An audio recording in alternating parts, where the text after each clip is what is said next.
MBS Radio se une a Himalaya. Todo el contenido de MBS Radio lo encuentras en la aplicación gratuita de Himalaya. ¿Cómo estás, Enrique? Qué gusto saludarte, buen día. Luis, con el gusto de saludarte, muy buenos días. Oye, pues la situación no se ve nada halagüeña. Se cierran fronteras, poco a poco se está cerrando la frontera entre México y Estados Unidos, todavía no de manera obviamente oficial y decretada, pero ya empieza a haber más medidas para pasar, por ejemplo, en puentes internacionales. Panamá va a cerrar su hub internacional y pues Panamá es importantísimo para Centroamérica y Sudamérica, tan pronto como el domingo. ¿Qué afectaciones va a tener esto, Enrique de la Madrid? Pues digo, para el turismo será brutal, para la economía será brutal. Cuéntanos cómo estás viendo lo que está haciendo el gobierno de la República y lo que está haciendo México ante pues una situación que evidentemente nos va a pegar. Cómo no, Luis, pues te agradezco la oportunidad. Pues primero, decir que efectivamente estamos en un caso realmente inédito, porque ahora sí es una pandemia a nivel mundial y no hay vacuna, no hay medicina, por lo menos hasta la fecha. Afortunadamente empieza a haber noticias de que se estarán desarrollando, pero por lo pronto no lo hay.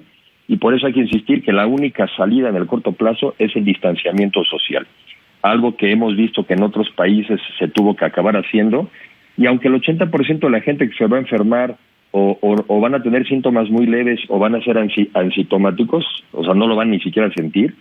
El problema, Luis, es que las pocas personas que sí se enfermen de gravedad, si son muchas, porque al final ya esta enfermedad crece de manera exponencial, pues le gane a la capacidad hospitalaria. Ese es todo el reto. El reto es, ahora sí que suena raro, pero si nos enfermáramos de manera más gradual y más pausada, en un periodo más largo, aunque nos enfermáramos todos, en Estados Unidos se estiman que se va a contagiar el 70% de la población, pero no es lo mismo que se contagie el 70% de la población en 6 meses a que se contagie en 1. Lo que atascas son los hospitales. Ese es el problema, Luis. Entonces, por eso se tiene uno que distanciar.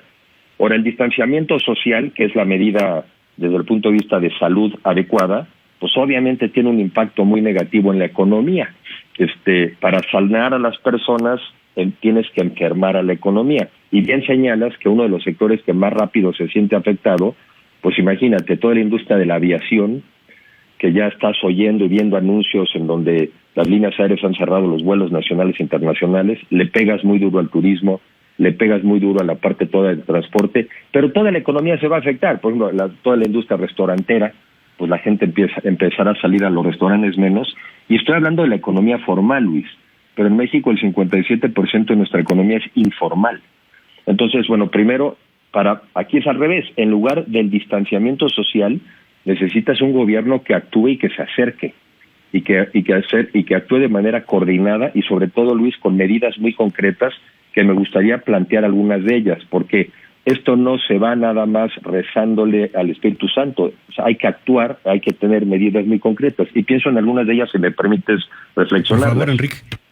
Mira, una es que todos nos tenemos que apretar el cinturón, porque de lo que se trata es sobre todo de preservar al sector formal de la economía, tiene que preservar su liquidez, porque como se le van a caer las ventas, ¿no? Ya no vuelas tanto, ya no vas tanto a restaurantes, ya no vas a hoteles, como se les caen sus ventas, se les caen sus ingresos, pues te queda menos dinero para pagarle a los empleados, para pagarle al fisco, para pagarle a los bancos. Entonces primero hay que apretarse el cinturón. Hay empresas que ya han anunciado la disminución de los salarios de los altos ejecutivos, pero claro, eso lleva como mensaje pues que van a pedirle también un apretón a los trabajadores, pero con la intención de preservar las fuentes de empleo, que es muy importante. 2, deberá haber programas de apoyo para facilitar prórrogas del pago de capital, sobre todo en las empresas que le deben a los bancos. Esto va a acabar teniendo un impacto en los bancos. Entonces tienes que facilitarle a las empresas reestructurar reestructurar es la palabra coloquial, pero evitar eso, porque sé que tiene una connotación regulatoria, facilitarle a las empresas que puedan ir a prorrogar sus pagos a los bancos. Es muy importante. Lo mismo con el fisco, Luis. Tú no puedes estar con una empresa que no puede pagarle a sus trabajadores, pero que sí le pague al fisco. Nada, es lo mismo. Tienes que prorrogar los pagos al fisco, las declaraciones, el impuesto a la renta, el IVA, y sobre todo el gobierno tiene que ser mucho más ágil en devolver los impuestos o permitir que los acredite contra lo que debes. Una parte muy importante, Luis, tiene que haber un programa de apoyo al abasto, sobre todo para los mexicanos que no están en la economía formal y que no van a tener ingresos o les va a bajar. Pues lo más importante es comer. Entonces tiene que haber programas a través de Liconza, a través del Liconza, para apoyar a los mexicanos y también seguramente en combinación y acuerdo con las cadenas de supermercados. Ahora, ¿cómo se financia esto? Porque pues todo esto cuesta. Hay que ver los anuncios del gobierno americano, en donde incluso está hablando de mandarle $1,000 a cada persona. O hay que ver los anuncios del gobierno francés, donde está diciendo que estaría dispuesto a pagar también las hipotecas de las personas. O sea, hay que ver los anuncios de otras partes del mundo. Y ahí te detengo un poco, Enrique, porque de hecho el gobierno norteamericano está considerando ya que sean $1,200, obviamente 2,400 por pareja, y con un apoyo adicional de $500 por hijo. Entonces digo, eso te habla de que el mundo sabe, o sea, la gente que le piensa a estas cosas sabe que necesitamos aislarnos, pero que le vamos a pegar a la economía. Y para que no se vuelva una crisis de humanidad, pues entonces hay que entrar con dinero. Yo también entiendo, y es normal para los gobiernos, y entiendo la posición del gobierno mexicano, es muy difícil, porque es este equilibrio complicado, pero tarde o temprano tendrá que dar este tipo de apoyos, y entre más temprano mejor. Y decía que ¿de dónde viene el dinero? Pues obviamente viene el dinero del Estado. Claro. No puede venir hoy en día de otro lugar. Y por eso creo que es muy importante que reflexione sobre la posibilidad de posponer, yo no digo cancelar, posponer, pues algunas de las inversiones que sí sé que para este gobierno son muy queridas, pero que en estas condiciones pues no son necesarias.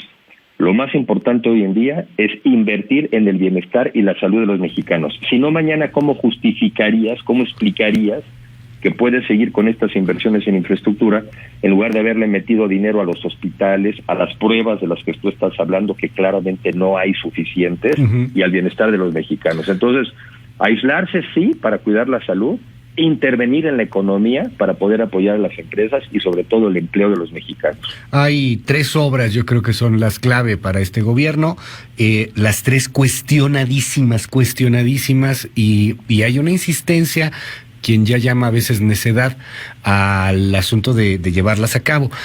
Refinería de Dos Bocas, ayer subió el petróleo, ya está en $17 la mezcla mexicana, estuvo en 14, pero es probable que siga bajando y subiendo, pero pues para el gobierno sigue siendo rentable, dicen ellos, sacar y construir una refinería, la de Dos Bocas. Otra, el Tren Maya, pues ha tenido muchos cuestionamientos, hay amparos ya que están frenando la obra, y otra, el aeropuerto de Santa Lucía, al cual le ha dedicado 2 mañaneras en esta semana el presidente Andrés Manuel López Obrador.